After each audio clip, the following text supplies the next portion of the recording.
ladies and gentlemen, you're still watching the Nile Cruise. Now we're going to talk about a very important topic, which is new ways to get youth to read. And at a time when it seems often complete with pages, some authors are fighting the script literally by turning their books into cinematic experiences. Today we explore how young writers are using trailers, visuals, and digital media to use their stories to life and reignite a passion for reading among youth. And to shed more light on this topic, we are delighted to have with us engineer Ahmed Hossam yakout. He is a landscape and architect, published author of Sons of the Sun, White Cows, and he's currently working on his third novel, Waves of Ashes, while also completing a master's thesis on architecture and narrative in Cairo. Thank you very much, Engineer Ahmed, for joining us today on Nile Cruise. Thank you, it's my pleasure. I would like you to tell me more about how it all started with you. Writing started with me early on in my architectural studies. I got inspired by studying architecture, specifically Islamic architecture, where I learned that architecture and buildings are not just about bricks and stones. There are many important factors to be considered.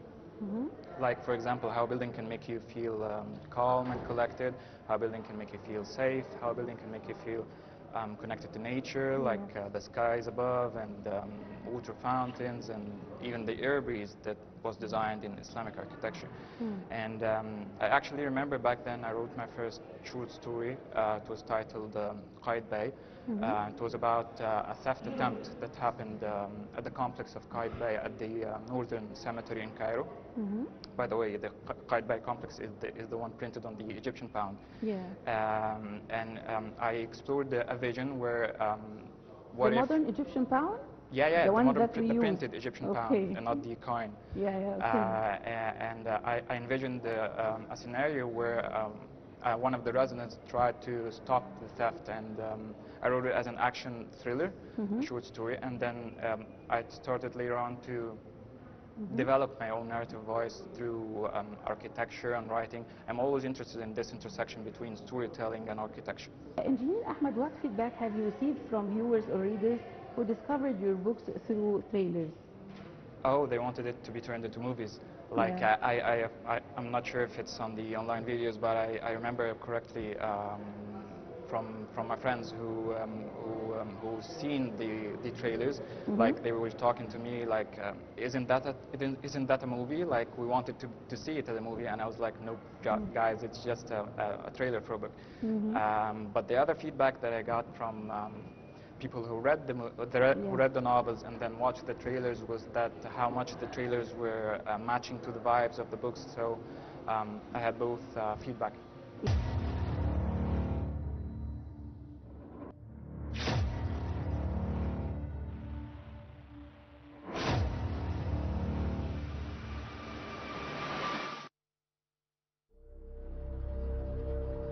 أنظر سرا لمن يسيرون حولي، يمسكون بهواتفهم ويقلبون بها إلى الأبد. كلهم يسيرون مطأطئي الرؤوس، كلهم يملؤون فراغهم بالتقليب في تلك التطبيقات الخالقة المجتمعات الوهمية. ألا يسرح أي من هؤلاء القوم بخيالهم؟ ألا يتأملون فيما حولهم؟ ألا ينظرون إلى ذلك القمر البازغ في ظلام الليل؟ لربما إذا تحول إلى بطيخة حتى فلن يلاحظه أحد إلا إذا نشر على تلك المواقع ورأوا صورته. أضحك بشدة على ما أفكر به. كيف يمكنني لومهم وأنا من بدأ كل هذا؟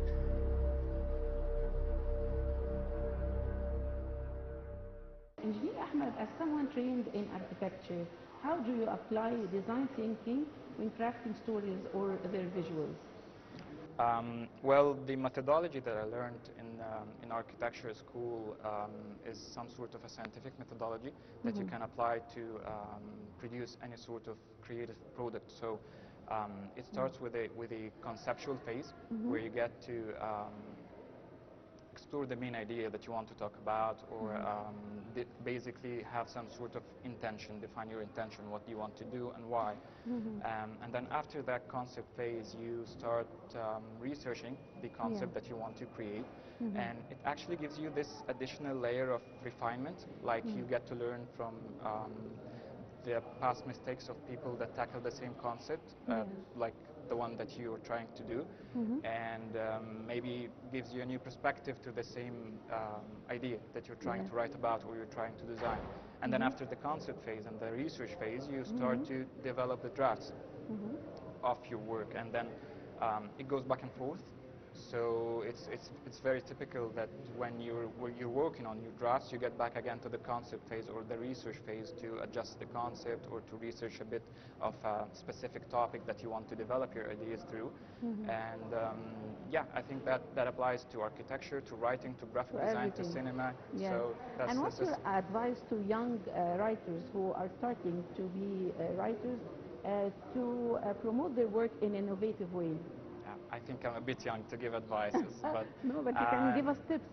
Yeah, if I'm going to recommend one thing, which is to keep on growing. Yes. I mean, never give up. Yeah, that's a point, but also promoting your own work, especially in the literary medium, is one of the things that is less thought by young writers.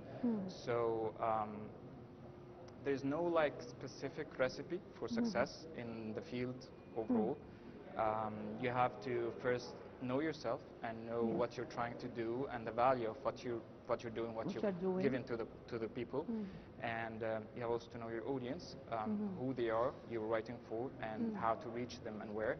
And then you keep on trying and you keep on testing new stuff and testing new ideas until you reach the formula that works for you. But it's very important to not expect fast results, because that's not always the case that happens. You just have to be patient and work on yourself and develop yourself, and someday you'll get there if you believe in yourself. Yes. Engineer Ahmed, architecture and storytelling seem worlds apart to many. How do you see them connected? For me, they're connected in so many different ways. For example, the methodology that I told you about that I used to write. But I think the first moment that I realized that there are architecture and storytelling are some sort of connected was back in 2010, I think, when I was about to start high school, and I watched the movie Inception by Christopher Nolan, one of my favorite cinema directors. And it basically, the movie talks about an architect who is played off by Leonardo DiCaprio, and his job is not the typical office job, which is to design buildings and stuff like that. No, his job is to build dreams in order to steal ideas or steal specific information from the minds of his victims. And he has to like design complete cities and design buildings and stuff like that. And then back then I thought that if an architect had this immense power in dreams, then it would be also beneficial to have such amazing power in real life. But then when I started studying architecture, I realized that architects do have these powers through designing real-life buildings. But then through studying architecture and learning about Islamic architecture and all the concepts of architecture that actually affects people, I started to explore more the part of storytelling and architecture. So, for example, right now in my master's, I'm interested in researching the intersection between narrative and architecture, and I found that it's not just about the methodology to write about, it's also about the structure. So both of them are somehow very similar. Connected. Yeah, so for example, the experience of architecture, for experiencing a building, you have first to approach the building from the outside, and then you go through a portal or a gate of sorts, and then you reach a lobby, and that lobby brings you to like an elevator shaft or a stairs, or then you would decide to go through a corridor to other spaces. And through these sequence of places, you get to interact with people, you get to have events, maybe you meet a friend at the door, maybe you have a meal at the cafeteria. So experiencing architecture is sort of an experience of a sequence of events or a Yes. sequence of interaction with characters. And that's basically the definition of narrative. Narrative is a representation of a sequence of events taking place in a specific time and place. So we can say that architecture is some sort of frozen narrative, and an architect can be some sort of a narrator. He has this ability to design the narrative experience that you'd feel that you would like to come back to this place. It's because of that design narrative. And when I researched deeper the topic of narrative, I found that narrative is so embedded into our ways of perception. So, for example, if I asked you who you are, you're going to tell me your name, you're going to tell me when you were born, where did you study, where are you living, what's your job. So you're going to basically tell me your narrative. Yes.